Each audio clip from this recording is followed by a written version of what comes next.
the fucking king of the world.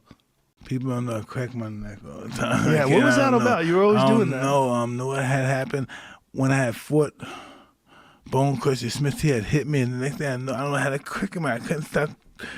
My neck was messed up, so I had to go in to a chiropractor. I don't know what the heck was wrong with it. It was So a that was nerve. what it came from? Nerve. It was So a was nerve. it from the Bone Crusher Smith fight? Well, that's what I started doing it. Oh, wow. I had some nerve. It was a nerve that was and then if I had to keep. Did you ever have neck problems? Like, you need surgery? Or Yeah, I anything? had surgery in my neck. You know know why?